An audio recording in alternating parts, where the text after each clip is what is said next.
నమస్తే ఫ్రెండ్స్, నేను మీ Sravani Harsha. Welcome back to our channel. ఇవాళ మన కథ అత్తగారిని తరిమి కొట్టిన కోడలు, తల్లిని కోటీశ్వరాలని చేసిన కొడుకు. కథని చివరి వరకు వినండి. నచ్చితే గనక ఖచ్చితంగా తప్పకుండా ఒక్క లైక్ చేయండి. ఈ కథ పైన మీ విలువైన స్పందనని కామెంట్ రూపంలో మాకు తెలియజేయండి. కొత్తవారు ఎవరైనా చూస్తున్నట్లయితే మన ఛానల్ని సబ్స్క్రైబ్ చేసుకోండి. దీపావళికి ఇంకా 15 రోజులు మాత్రమే ఉంది. ఈ మనిషి తన సంపాదనతో నాకు ఒక పట్టు చీర కొనిపెడతారో లేదో, అందుకే అత్తగారు దాచిపెట్టుకున్న డబ్బుల డబ్బాని పగలగొట్టింది అవంతి. శకుంతల గారు పని నుంచి ఇంటికొచ్చేసరికి ఆవిడ డబ్బులు దాచుకునే డబ్బా అంతా పగిలిపోయి చెల్లా చెదురుగా దాని ముక్కలన్నీ నలు దిశలకి పడున్నాయి. అయినా సరే కోడలతో గొడవ పెట్టుకుంటే తను గెలవలేదని తెలిసి ఆ బాధని మౌనంగా దిగమింగేశారు శకుంతల గారు. ఆ ఊర్లో చిన్న కొండ ఉండేది. ఆ కొండపై ఉన్న గుడికి కావిడి తీసుకుని దీపావళి రోజున గుడికి వెళ్లేవారు ప్రజలు. శకుంతల గారు ఆ సంవత్సరం కొడుకు, కోడలు, మనవరాలతో కలిసి గుడికి వెళ్ళాలి అని అనుకుంది. అందుకే కొన్నాళ్ళుగా కిడ్డీ బ్యాంక్లో డబ్బులు దాచుకుంటూ ఉంది. ఆ డబ్బాని ఇప్పుడు కోడలు అవంతి బ్రేక్ చేసేసింది. అందులోంచి కింద పడ్డ నోట్లని, చిల్లర డబ్బులని విడివిడిగా వేరు చేసి వాటిని లెక్కించడం ప్రారంభించింది. 10 500 రూపాయల నోట్లు, 50 100 రూపాయల నోట్లు, 10 20 రూపాయల నోట్లు, మిగతా చిల్లరంతా కూడా కలిపి దగ్గరగా 12,000 రూపాయల దాకా ఉన్నాయి. ఆ డబ్బులన్నీ లెక్క పెట్టి అవంతి మైమర్చిపోయింది.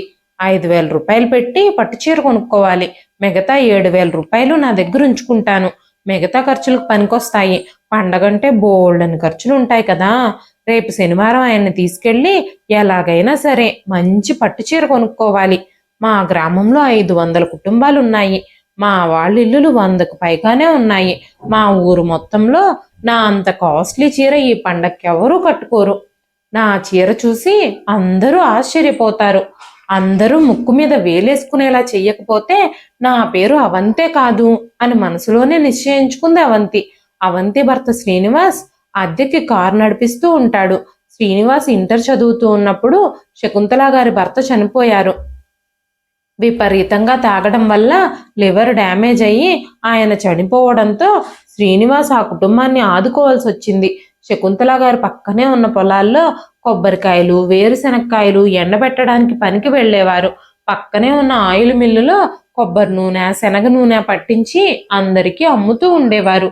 ఆవిడ ఆర్థిక పరిస్థితి బాలేని కారణంగా శ్రీనివాస్ కూడా ఇంటర్ పూర్తి చేసిన తర్వాత అంతకు మించి చదువుకోలేకపోయాడు. 2-3 ఏళ్ళు ఏ పని చేయకుండానే అక్కడక్కడ తిరుగుతూ ఉండేవాడు.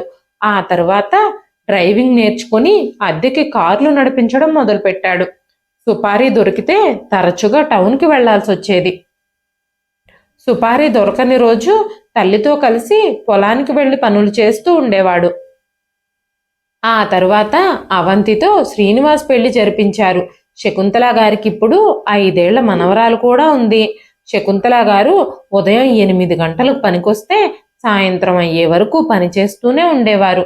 రోజంతా వేరుశనక్కాయలు, కొబ్బరికాయలు లాంటివి ఆరబెట్టడం, ఎండిపోయిన తర్వాత వాటిని తీసుకెళ్లి లోపల గోడౌన్లో దాచిపెట్టడం, ఎండ తగ్గిపోయేటప్పుడు వాటికి చీమలు రాకుండా చీమల మందులు చల్లడం, మధ్యలో 2-3 సార్లు వాటిని తిప్పడం, ఈ పనులన్నీ ఆవిడ చేస్తూ ఉండేవారు.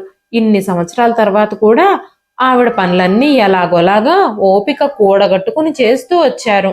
ఈ వయసులో కూడా ఆమెకి ప్రశాంతంగా ఇంట్లో విశ్రాంతి తీసుకోవాలన్న ఆలోచన లేదు. ఎందుకంటే ఏ రోజుకు ఆ రోజు కూలి డబ్బులు తెచ్చి కోడల చేతిలో పెట్టకపోతే కోడలు ఆవిడకి కనీసం అన్నం కూడా పెట్టదు. ఆ కూలి డబ్బులు ఇచ్చినా కూడా రేషన్ బియ్యంతో అన్నం వండి ఉప్పు, పులుపు, కారం లేకుండా రసము, పల్చటి మజ్జిగో వేసి ఆమెకు భోజనం పెడుతుంది. చిన్నప్పటి నుంచి శ్రీనివాస్ తన తల్లి కష్టాలను, త్యాగాలను చూస్తూ పెరిగాడు. అందుకే శ్రీనివాస్కి తన తల్లంటే చాలా ప్రేమ, ఆదరణ. ఒకరోజు శ్రీనివాస్ అవంతి తమకి వేరుగా, శకుంతల గారికి వేరుగా వంట చేయడం చూశాడు. మన ఇంట్లో ఉంది 4, నువ్వు 2 రకాల వంటలు ఎందుకు చేస్తున్నావు అంటూ శ్రీనివాస్ తన భార్యను అడిగాడు. అప్పుడు అవంతి, అత్తయ్య గారు రేషన్ బియ్యమే తింటారట, రేషన్ బియ్యంలో ఇప్పుడు విటమిన్స్, మినరల్స్ కలుస్తున్నాయని, అవి తింటే ఆరోగ్యమని అందరూ చెప్తున్నారు కదా, అందుకే ఆవిడ అదే తింటానని, అత్తయ్య దానికి అవే వండమని చెప్తున్నారు అత్తయ్య గారు ఉప్పు కారాలు తినకూడదని డాక్టర్లు చెప్పారట అని చెప్పింది అవంతి. శకుంతల గారు తలుచుకుంటే ఒక్క నిమిషంలోనే కోడలు నిజస్వరూపాన్ని వెలుగులోకి తీసుకురాగలరు. కోడలు చెప్పేవన్నీ అబద్ధాలేనని ఆ క్షణంలోనే బట్టబయలు చేసేయగలరు. కానీ ఆవిడ పని చేయలేదు. ఎందుకంటే నెలలో సగం రోజులు కొడుకు కారు తోలుతూ బయట ఊర్లోనే ఉంటాడు. కోడలే ఆవిడకి అన్నం పెట్టాలి. అందుకే ఆవిడ మౌనంగా ఉండిపోయింది. కోడలు ఆవిడికి అన్నం దగ్గరగా పెట్టేసి మీకు ఆకలైనప్పుడు తినండి అని చెప్పి నిశ్శబ్దంగా వెళ్ళిపోయింది. ఆకలికి తట్టుకోలేక ఆ ఉప్పు కారం పులుపు ఏమీ లేని ఆహారాన్ని శకుంతల గారికి విధి లేక తినాల్సి వచ్చింది. శకుంతల గారు మెల్లమెల్లగా చాలా బలహీనంగా మారిపోతున్నారు. ఆవిడకి తన అవయవాలు కదలడం కూడా చాలా కష్టంగా అనిపిస్తుంది.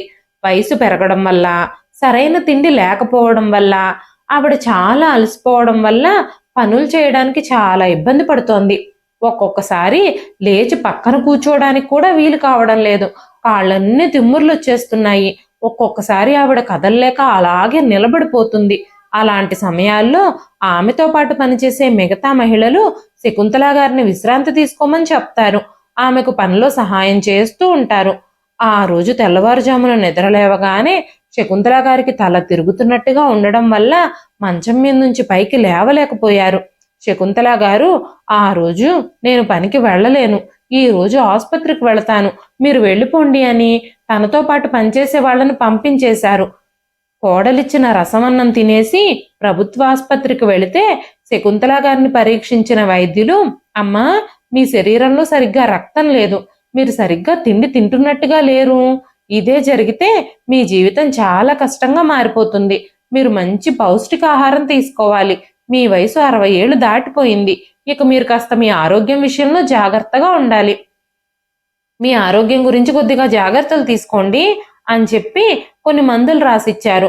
శకుంతల గారు ఆరోగ్యకరమైన ఆహారం కోసం ఎక్కడికి వెళ్తారు? దేవుడిచ్చిన మార్గం ప్రకారం కోడలు పెట్టే తిండి తినడం తప్ప ఆవిడికి వేరే మార్గం లేదు అనుకుంటూ అలసిపోయి ఇంటికొచ్చి అరుగు మీదే పడుకున్నారు. దీపావళికి ఇంకా 10 రోజులే ఉంది. అప్పటికి ఇంకాస్త డబ్బు సంపాదిస్తే పండగని బాగా జరుపుకోవాలని కోడలు అవంతి ఆలోచిస్తుంది. కానీ మరుసటి రోజు కూడా శకుంతల గారు పనికి వెళ్ళలేదు. అత్తగారు పనికి వెళ్ళకపోవడం చూసి అవంతికి విపరీతమైన కోపం వచ్చింది. వెంటనే అత్తగారి దగ్గరకు వెళ్ళి, మీరెందుకు పనికి వెళ్ళలేదు? లేవండి, దగ్గరలో పండగ ఉంది, మనకి ఎన్ని ఖర్చులున్నాయి, మీరు ఇలా తినేసి ముసుగేసుకుని పడుకుంటే ఎలాగా అనగానే శకుంతల గారు, అమ్మ అవంతి, నా ఆరోగ్యం ఏమీ బాగోలేదు, నేను పని చేయలేను అనగానే శుభ్రంగా తినేసి గంటలు గంటలు పడుకుంటే ఆరోగ్యం బాగుంటుందా? తిండి తినడానికి ఎలాంటి అనారోగ్యమూ అడ్డు రాదు, పని చేయడానికి మాత్రం అన్ని అడ్డొచ్చేస్తూ ఉంటాయి అంటూ తెచ్చిన భోజనం ప్లేట్ అక్కడ పెట్టేసి అక్కడి నుంచి వెళ్ళిపోయింది. ఆ తర్వాత కాసేపటికి అవంతి బయటకొచ్చి చూసింది. తను అక్కడ పెట్టి వెళ్ళిన అన్నం అలాగే ఉండిపోయింది. అక్కడ శకుంతల గారు లేరు, ఎక్కడా కనిపించలేదు. ఎక్కడికి పోయిందో ఈ మహాతల్లి? పోతే పోనీలే, పీడ వదిలింది అనుకుంది అవంతి. 2 రోజుల తర్వాత ఇంటికొచ్చిన శ్రీనివాస్ తన భార్య చెప్పిన మాటలు విని షాక్ అయిపోయాడు. తెలిసిన ప్రతి చోట తల్లి కోసం వెతికాడు. కానీ ఎక్కడా శకుంతల గారి ఆచూకీ దొరకలేదు. అవంతి మాత్రం పీడ వదిలిందిలే అనుకుని రిలీవ్ అయిపోయింది. శకుంతల గారు నదిలో పడి చనిపోయారని ఊర్లో వాళ్ళందరూ మాట్లాడుకోవడం ప్రారంభించారు. అయినా సరే దాని గురించి అవంతికి అస్సలు దిగుల్లేదు. కోడలు మాట్లాడే మాటలు, కోడలు చేసిన పనికి శకుంతల గారి మనసు విరిగిపోయింది. ఆవిడ గుండె పగిలిపోయింది. ఆవిడ 2 రోజుల తర్వాత అయినా పనికి వెళ్లే పరిస్థితుల్లో లేదు. పనికి వెళ్ళకపోతే కోడలు తిండి పెట్టదు. అలాంటి పరిస్థితుల్లో వెంటనే శకుంతల గారికి తన చిన్ననాటి స్నేహితురాలు గుర్తుకొచ్చింది. తన స్నేహితురాలు సుమిత్ర హైదరాబాదులో ఉండడంతో సుమిత్ర నన్ను ఎప్పటికీ మర్చిపోదు, ఎప్పుడు ఏ అవసరం ఉన్నా, ఎలాంటి ఇబ్బంది ఉన్నా నన్ను కలవమని ఎప్పుడూ చెబుతూ ఉండేది అనుకుంటూ సుమిత్ర గారిని కలవడానికి ఆవిడ్ని వెతుక్కుంటూ హైదరాబాద్ వెళ్ళిపోయారు శకుంతల గారు. సుమిత్ర గారు ఇంతకు ముందు ఇచ్చిన అడ్రస్ పట్టుకొని శకుంతల గారు ఆ చిరునామాకి చేరుకున్నారు. తన స్నేహితురాలు సుమిత్ర ఇల్లు చూడగానే తనకి ప్రాణం లేచొచ్చినట్టు అయ్యింది. ఆ ఇల్లు చాలా పెద్దదిగా ఉంది, చాలా బాగుంది, ఓ పెద్ద బంగ్లాలాగా ఉంది. నా స్నేహితురాలు ఎంత గొప్ప స్థితిలో ఉందో అని తలుచుకుంటూ ఆవిడ మనసు చాలా సంతోషించింది. ఆ ఇంటి వైపే చూస్తూ గేటు దగ్గరికి రాగానే వాచ్మెన్ ఆమెను ఆపాడు. ఎవరండి మీరు? ఎవరు కావాలి మీకు? అనగానే శకుంతల గారు, ఇది నా స్నేహితురాలు సుమిత్ర ఇల్లు. నేను తననే కలవడానికి వచ్చాను. తను నన్ను ఎప్పుడు కావాలనుకుంటే అప్పుడు ఇక్కడికి రమ్మని ఈ అడ్రస్ కాగితం నాకు రాసిచ్చింది. ఒక్కసారి లోపలికి వెళ్ళి శకుంతల గారు మీకోసం వచ్చారని సుమిత్ర గారితో చెప్పండి. తను నా కోసం పరిగెత్తుకుంటూ వస్తుంది. లేదంటే నన్నే లోపలికి వెళ్ళనివ్వండి అనగానే వాచ్మెన్ శకుంతల గారి వైపే చూస్తూ, మీకు తెలియదా అండి, 6 నెలల క్రితమే మా అమ్మగారు చనిపోయారు.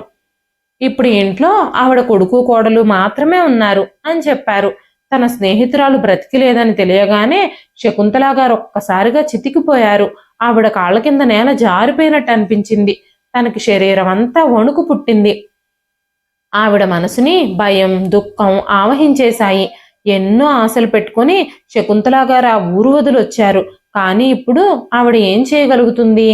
వెంటనే శకుంతల గారు, సుమిత్ర గారి కొడుకు ఇప్పుడు ఎంత పెద్దవాడయ్యాడో, ఒక్కసారి నేను అతన్ని చూడాలనుకుంటున్నాను, నన్ను లోపలికి పంపించమని వాచ్మెన్ని వేడుకున్నారు. ఇదిగో చూడండమ్మా, సార్ పర్మిషన్ లేకుండా ఎవ్వరినీ లోపలికి పంపించం మేము. అస్సలు కుదరదు మిమ్మల్ని లోపలికి పంపించడం. మీరు ముందు ఇక్కడి నుంచి బయలుదేరండి అంటూ వాచ్మెన్ కఠినమైన స్వరంతో అన్నాడు. శకుంతల గారికి ఇప్పుడు ఎక్కడికి వెళ్లాలో ఏం చెయ్యాలో తెలియని పరిస్థితి. ఆవిడ మనసులోనే భగవంతుణ్ణి వేడుకుంటూనే ఉన్నారు. వాచ్మెన్ ఆవిడ్ని పక్కకు తోసేయడంతో అప్పటికే ఆమె శరీరం బలహీనంగా ఉండడంతో శకుంతల గారు కింద పడిపోయారు. అదే సమయంలో సుమిత్ర గారి కొడుకు వినోద్, కోడలు మీనా బయటకు వెళ్లి కారులో ఇంటికి తిరిగొస్తూ ఉన్నారు. నేల మీద పడిపోయి పైకి లేవడానికి ప్రయత్నిస్తున్న శకుంతల గారిని చూశారు.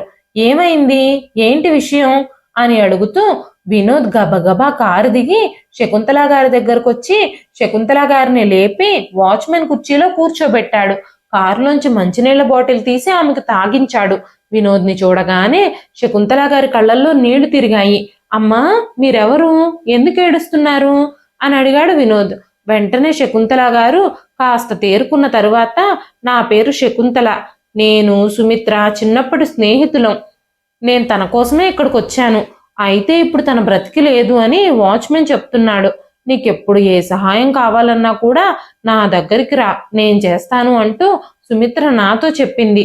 ఈ ఇంట్లో ఏదైనా పని దొరుకుతుందేమో, తను నాకేదైనా సహాయం చేస్తుందేమోనని నేను ఆశగా వచ్చాను అని చెప్పగానే వినోద్కి తన ఇంట్లో పనిచేసే వంట మనిషి ఇప్పుడు సెలవులో ఉందన్న విషయం గుర్తుకొచ్చింది. వెంటనే వినోద్, అమ్మా, మీకు వంటలు చేయడం తెలుసా అని అడిగాడు. వెంటనే శకుంతల గారు తనకి తెలుసు అని చెప్పి తలూపారు. వెంటనే వినోద్ శకుంతల గారిని తనతో పాటు లోపలికి తీసుకెళ్లి వంటగదికి కాస్త దూరంగా ఉన్న ఒక చిన్న గది చూపించి శకుంతల గారితో, ముందుగా మీరు ఆ గదిలోకి వెళ్ళి స్నానం చేసి వంట పనులు చూసుకోండి అని చెప్పారు. కన్నీళ్లతో శకుంతల గారు ఇద్దరికీ నమస్కరిస్తూనే ఆ గదిలోకి వెళుతూ ఉండగానే వినోద్, అమ్మా, మీ పేరేమిటి అని అడిగాడు. వెంటనే శకుంతల గారు, నా పేరు శశికళ అని అబద్ధం చెప్పారు. ఎందుకంటే ఆవిడ తన పేరుని ఎవ్వరికీ చెప్పకూడదు అని అనుకున్నారు. వెంటనే మీనా, అమ్మా, మీరు మీతో పాటు బట్టలేవి తెచ్చుకోలేదా అని అడగగానే శకుంతల గారు తల వంచుకొని లేదు అన్నట్టు తలూపారు. వెంటనే మీనా తన దగ్గరున్న 4 కాటన్ చీరలు తెచ్చి శకుంతల గారికి ఇచ్చింది. మా అత్తగారు మీకు తెలుసు అని చెప్పారు కాబట్టి మిమ్మల్ని మా ఇంట్లో ఉంచుకున్నాం. మీరు మీ ఏ పనిలోనూ తప్పులు లేకుండా చూసుకోండి, నమ్మకంగా పనిచేయండి అని చెప్పింది మీనా. తలూపి శకుంతల గారు స్నానం చేద్దామని వాళ్ళు తనకిచ్చిన రూమ్ లోపలికి వెళ్లారు. రూమ్లోకి వెళ్ళి ఫ్రెష్ అయ్యాక కూడా ఆమె కాస్త అసౌకర్యంగానే ఉంది. ఆమె ఒక రోజంతా ప్రయాణం చేసింది. ఆ తర్వాత భోజనం చేసి కాసేపు విశ్రాంతి తీసుకోవాలి అని అనుకుంది. కానీ అప్పటికే వంటగదిలో ఉన్న పని మనిషి వంట పనిలో నిమగ్నమయ్యింది. ఆ తర్వాత శకుంతల గారు బయటకు వచ్చారు. అప్పుడు మీనా పని మనిషి విమలాతో, ఈవిడ మాకు కావలసిన మనిషి, ప్రస్తుతానికి ఇక్కడే ఉంటుంది, వంటలో మీకు సహాయం చేస్తుంది, ఈవిడ్ని జాగ్రత్తగా చూసుకోండి అని చెప్పి వెళ్ళిపోయింది. ఆ తర్వాత విమల చెప్పిన పనులన్నీ శకుంతల గారు చేశారు. ఉదయం నుంచి సాయంత్రం వరకు ఎండలో పొలంలో నేలపై చెప్పులు కూడా లేకుండా పనిచేస్తుంది ఆవిడ. అన్ని పొలం పనులు చేసిన ఆవిడికి ఇప్పుడు ఈ వంటగదిలో చిన్న చిన్న పనులన్నీ చేయడానికి కష్టమేమీ అనిపించడం లేదు. కానీ 2-3 రోజుల నుంచి సరిగ్గా తినకపోవడం వల్ల ఆవిడికి చాలా ఆకలిగా అనిపించడం మొదలైంది. ఊరు నుంచి వచ్చే ముందు రోజు భోజనం చేసింది ఆవిడ. దాదాపు 2 రోజులు గడిచిపోయింది ఆవిడ భోజనం చేసి. భోజనం టేబుల్ మీద సర్దడానికి వెళ్ళినప్పుడు టేబుల్ మీద ఉన్న ఒక యాపిల్ తీసుకోగానే ఆ యాపిల్ చెడిపోయింది, చెత్తపుట్టలో వేసేయండి అని విమల చెప్పింది. వెంటనే శకుంతల గారు ఒక పక్క మాత్రమే చెడిపోయింది, అది కట్ చేసి మిగిలింది నేను తింటాను అన్నారు. అలా కుళ్ళిపోయిన పళ్ళు తినడం మంచిది కాదు, మీ ఆరోగ్యానికి అస్సలు మంచిది కాదు. అది తినడం వల్ల మీ ఆరోగ్యం పాడైపోతే అమ్మగారు నన్ను తిడతారు అని చెప్పింది పని మనిషి విమల. శకుంతల గారికి చాలా ఆకలిగా ఉండటంతో ఆవిడ అలాగే ఆ యాపిల్ వైపు చూస్తూ ఉండిపోయింది. విమల ఆ యాపిల్ని చెత్తబుట్టలో పడేసి, స్టవ్ మీద అన్నం పెట్టాను, కూరలన్నీ టేబుల్ మీద సర్దేశారు కదా, 3 విజిల్స్ రాగానే ఆ అన్నాన్ని ఆపేయండి, నేను బయటకెళ్ళి పాల ప్యాకెట్లు తీసుకురావాలి అని బయటకు వెళ్ళగానే ఆకలిగా ఉన్న శకుంతల గారు ఆ చెత్తబుట్ట నుంచి యాపిల్ పండు తీసుకొని కడుక్కొని తినడం మొదలుపెట్టారు. దాంతో ఆవిడకున్న విపరీతమైన ఆకలి కొంతవరకు తగ్గింది. అప్పుడే వినోద్, మీనాల కొడుకు సిద్ధు డైనింగ్ టేబుల్ దగ్గర నిలబడి శకుంతల గారిని చూస్తూ ఉండిపోయాడు. శకుంతల గారు సిద్ధుని తీక్షణంగా చూస్తూ తల పైకెత్తి గోడ మీద పెట్టున్న సుమిత్ర గారి ఫోటో వైపు చూస్తూ, సుమిత్ర, నేను వచ్చే వరకు నువ్వు బ్రతికే ఉండకూడదా అని అనుకుంది. వినోద్, మీనా, సిద్ధు భోజనం చేసిన తర్వాత విమల ఆకలితో తహతహలాడుతున్న శకుంతల గారిని పిలిచి, శశికళ గారు రండి, అన్నం తినండి అని చెప్పింది. శకుంతల గారికి చాలా సంతోషంగా అనిపించింది. అప్పటికే తోటమాలి రంగయ్య, వాచ్మెన్, పని మనిషి భోజనం కోసం నేల మీద కూర్చుని ఉన్నారు. వెంటనే శకుంతల గారు కూడా తన ప్లేట్ తీసుకెళ్లి వాళ్లతో పాటు కూర్చున్నారు.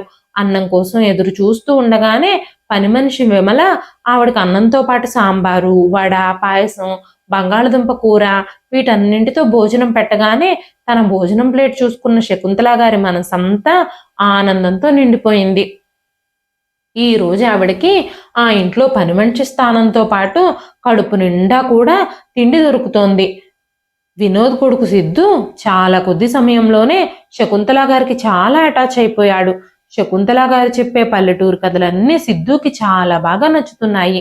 ఒకరోజు సిద్ధు మీనాతో, అమ్మా, నేను ఆవిడ్ని ఏమని పిలవాలి అని అడగగానే మీనా, ఆవిడ మీ నాన్నమ్మకి స్నేహితురాలు కాబట్టి నువ్వు ఆవిడ్ని నాన్నమ్మ అని పిలువు అని చెప్పారు.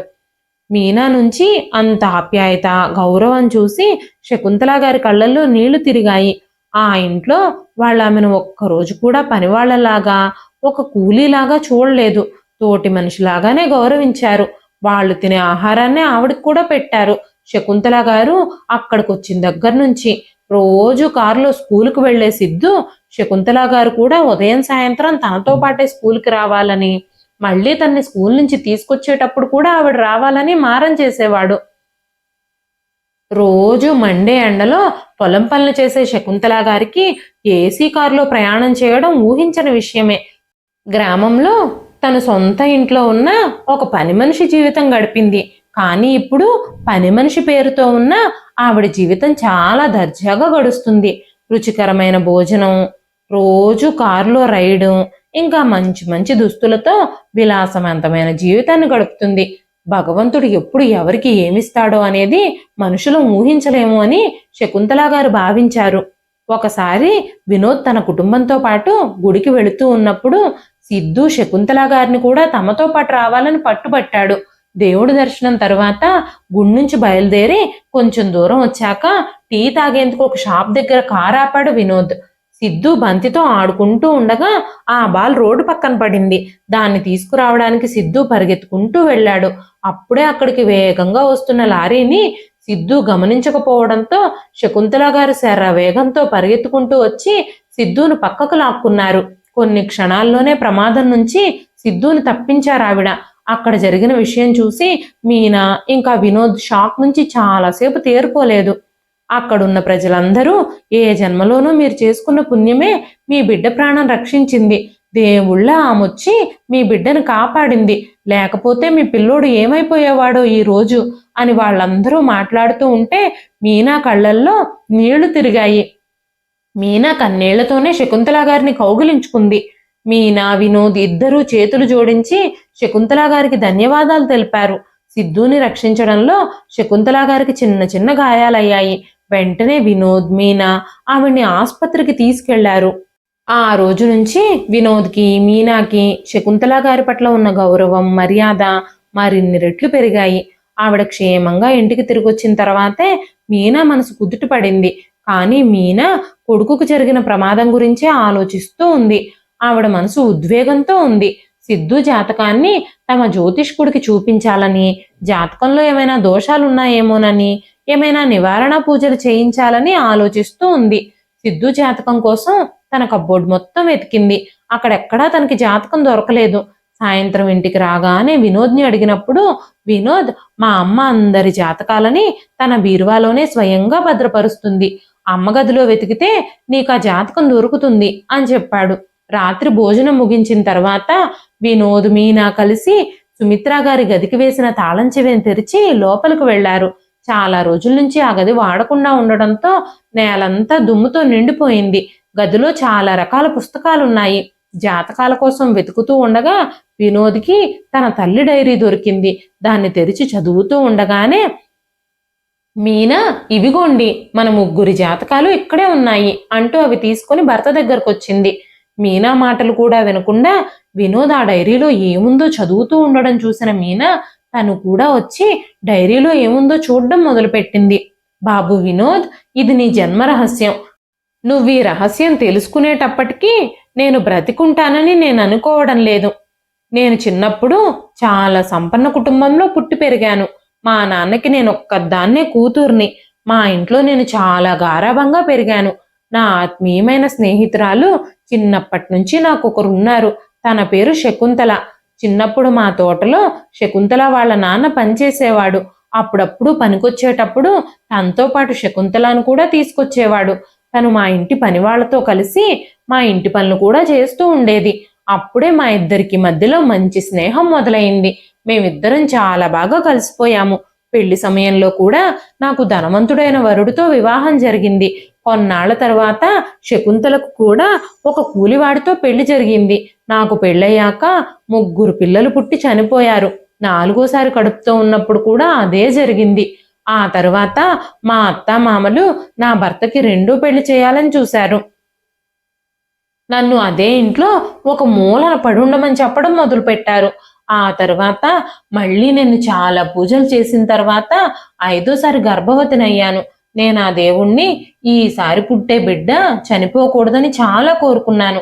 ఆ బిడ్డ చనిపోతే నా జీవితం కూడా అక్కడితోనే ఆగిపోతుంది. నా జీవితం అక్కడితో ముగిసిపోతుంది.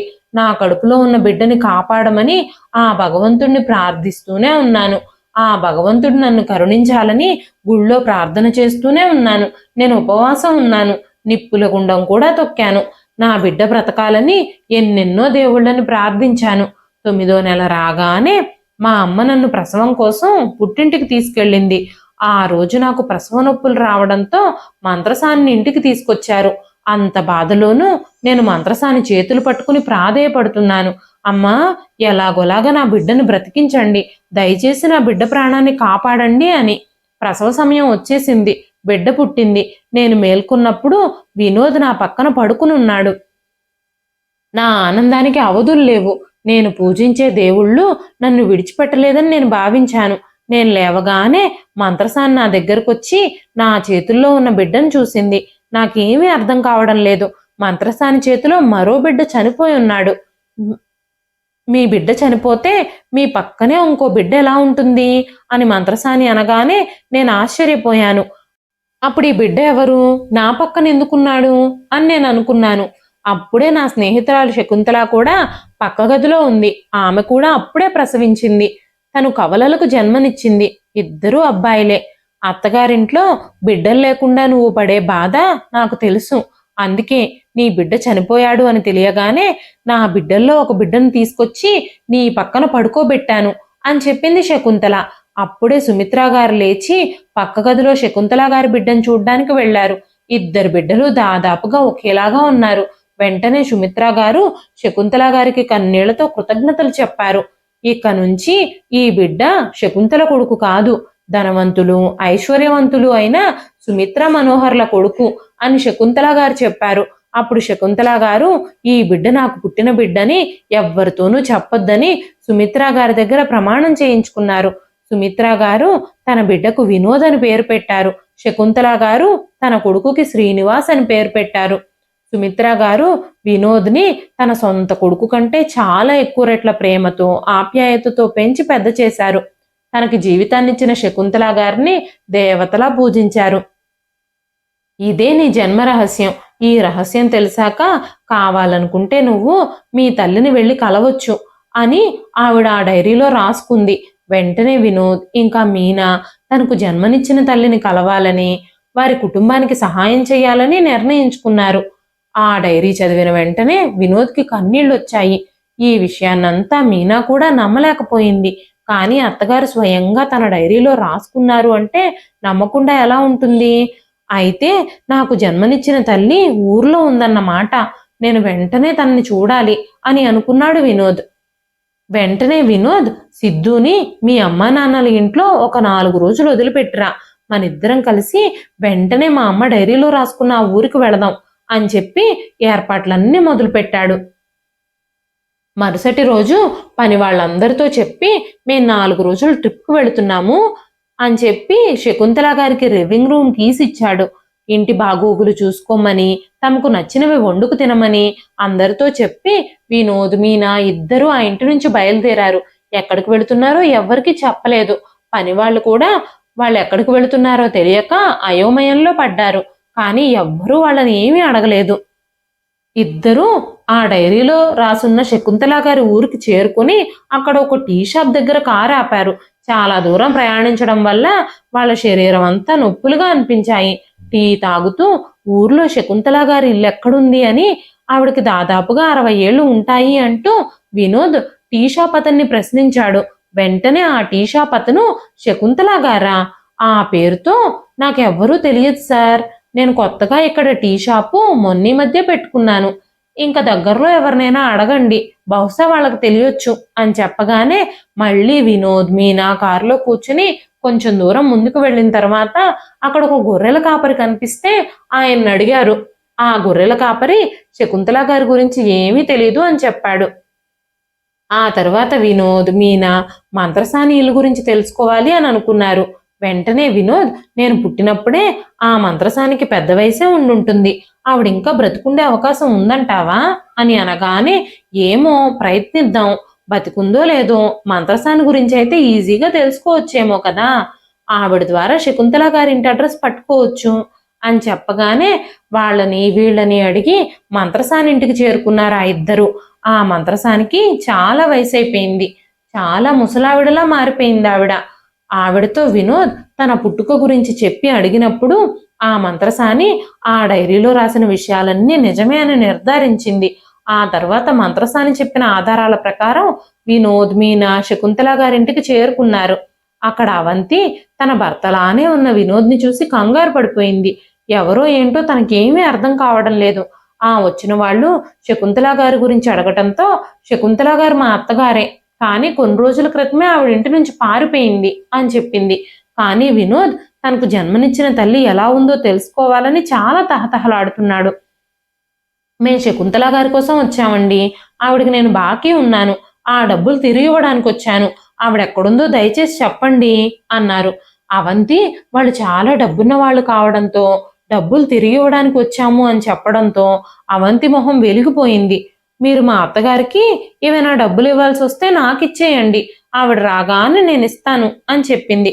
అప్పుడు వినోద్ నేను డబ్బులు ఇచ్చేస్తాను, కానీ ఆవిడ ఫోటో ఏదైనా మీ దగ్గరుంటే నాకు ఇస్తారా అని అడగగానే అవంతి ఇంట్లో నుంచి శకుంతల గారి ఫోటో తెచ్చి చూపించింది. అది చూడగానే వినోద్ ఇంకా మీనాల గుండె కొన్ని సెకండ్ల పాటు కొట్టుకోవడం ఆగిపోయింది. వారి కళ్ళను వాళ్లే నమ్మలేకపోయారు. ఈవిడ శశికళ గారు అన్నాడు వినోద్ ఆశ్చర్యంగా. వెంటనే అవంతి ఆవిడ పేరు శశికళ కాదు, శకుంతల. అప్పు తీసుకొని తిరిగిచ్చేటప్పటికల్లా ఆవిడ పేరు కూడా మర్చిపోయారా మీరు అని మాట్లాడుతూ ఉండగానే శ్రీనివాస్ అప్పుడే ఇంటికొచ్చాడు. వెంటనే శ్రీనివాస్ అవంతి ఎవరు వీళ్ళు, ఎందుకొచ్చారు అని అడిగాడు. అప్పుడు అవంతి, వీళ్ళు మీ అమ్మగారి దగ్గర అప్పు తీసుకున్నారట, అది తిరిగి ఇవ్వడానికి వచ్చారట అని చెప్పింది. వినోద్కి శ్రీనివాస్ని చూడగానే, ఆ ఫోటోలో ఉన్న శకుంతల గారిని చూడగానే విషయం అంతా అర్థమైపోయింది. మా అమ్మ అని వెతుక్కుంటూ వచ్చిన శకుంతల గారు శశికళ గారే. శకుంతల గారు తన పేరుని మార్చుకున్నారన్నమాట. నా తల్లి అని తెలియకుండానే నా ఇంట్లో వంట మనిషి స్థానాన్ని నేను ఇచ్చానన్నమాట ఆవిడకి అని అనుకోవడం ప్రారంభించాడు వినోద్. అప్పుడే శ్రీనివాస్ వినోద్ దగ్గరకు వచ్చి, సార్, మా అమ్మ చాలా రోజుల క్రితమే తప్పిపోయింది. చాలా రోజుల నుంచి ఆవిడ కనిపించడం లేదు. ఆవిడ కోసం నేను వెతకని ప్రదేశం లేదు. ఎక్కడైనా మీకు కనిపిస్తే ఇంటికి రమ్మని చెప్పండి.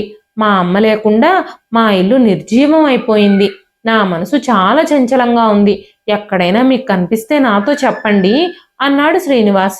వినోద్కి అతని బాధ అర్థమైంది. ఆవిడ ఎక్కడుందో నాకు తెలుసు, ఇప్పుడే మిమ్మల్ని తీసుకెళ్తాను అని చెప్పి శ్రీనివాస్ని అవంతిని తీసుకుని వినోద్, మీనా తిరిగి ఇంటికి వెళ్ళిపోయారు. వినోద్ కారు చూడగానే వాచ్మెన్ గబగబా వెళ్లి గేట్ తీశాడు. శకుంతల గారు తోటలోని మొక్కలకు నీళ్లు పోస్తూ ఉన్నారు. వినోద్ ముందుగా కారు దిగాడు. తనతో పాటు శ్రీనివాస్ కూడా దిగాడు. కొడుకులిద్దరూ తన ముందుకు నడిచొస్తున్న దృశ్యం చూసి ఆ దృశ్యాన్ని ఆస్వాదిస్తూనే నిలబడిపోయారు శకుంతల గారు. శకుంతల గారి దగ్గరికి వినోద్ ముందుగా పరిగెత్తుకుంటూ వెళ్ళాడు. కన్నీళ్లతో ఆవును చూసిన దూడలాగా తల్లిని కౌగిలించుకున్నాడు. పని మనిషిగా ఉన్నప్పుడు తనపై ప్రేమ చూపించిన ఆవిడ తన తల్లి అని తెలుసుకొని ఆనందంతో ఉక్కిరిబిక్కిరైపోయాడు. ఇంతకాలం నువ్వు నాతో ఎందుకు నిజం చెప్పలేదమ్మా అంటూ వినోద్ కన్నీళ్లతో అడిగాడు. అక్కడ ఏం జరుగుతుందో అర్థం కాక శ్రీనివాస్ అక్కడే నిలబడి చూస్తూ ఉన్నాడు. ఆ తరువాత మీనా జరిగిన విషయం అంతా శ్రీనివాస్తో చెప్పింది. వెంటనే కొడుకులిద్దరూ తన తల్లిని కౌగిలించుకున్నారు. ఇన్నాళ్ళు అమ్మ నీతోనే ఉంది కాబట్టి ఇక నుంచి నా దగ్గరే ఉంటుంది అని శ్రీనివాస్తో అన్నాడు వినోద్. వినోద్ తన అన్నయ్య శ్రీనివాస్కి ఆర్థిక సహాయం చేసి తన జీవితాన్ని మెరుగుపరిచాడు. మీ అమ్మగారి స్నేహితురాలు మీ తమ్ముణ్ణి కాకుండా మిమ్మల్ని దత్తత తీసుకుని ఉంటే బాగుండేది. నేను కూడా పెద్ద కోటీశ్వరుడికి భార్యనయ్యేదాన్ని అని అవంతి అంది. వెంటనే శ్రీనివాస్, అంత పెద్ద కోటీశ్వరరాలైన మీనా మా అమ్మతో ఎంత ప్రేమగా వ్యవహరిస్తుందో చూడు. నువ్వు మా అమ్మని ఎప్పుడూ హింసించడమే సరిపోయింది అన్నాడు. శ్రీనివాస్ ఆ మాటలకి అవంతి కూడా తన తప్పులన్నీ తెలుసుకుని తన అత్తగారికి క్షమాపణలు చెప్పింది. ఇన్నాళ్ల తరువాత ఆ తల్లి బిడ్డలందరూ ఒక్క చోటకి చేరారు. తన కొడుకులిద్దరినీ కళ్ళ ముందు చూసుకున్న శకుంతల గారి హృదయమంతా ఆనందంతో నిండిపోయింది. తన బిడ్డలిద్దరినీ ఈ వయసులోనైనా కలిపి చూసుకుంటున్నందుకు చాలా సంతోషించారు శకుంతల గారు. ఇదండి ఈ రోజు కథ. ఈ కథ మీకు ఎలా అనిపించింది? కథ నచ్చితే ఒక్క లైక్ చేయండి. ఈ కథ పైన మీ విలువైన స్పందనని కామెంట్ రూపంలో మాకు తెలియజేయండి. మరెన్నో ఇలాంటి ఇంట్రెస్టింగ్ కథల కోసం మన ఛానల్ని సబ్స్క్రైబ్ చేసుకోండి. మరొక మంచి కథతో రేపు మళ్ళీ కలుస్తానండి. అంతవరకు సెలవు.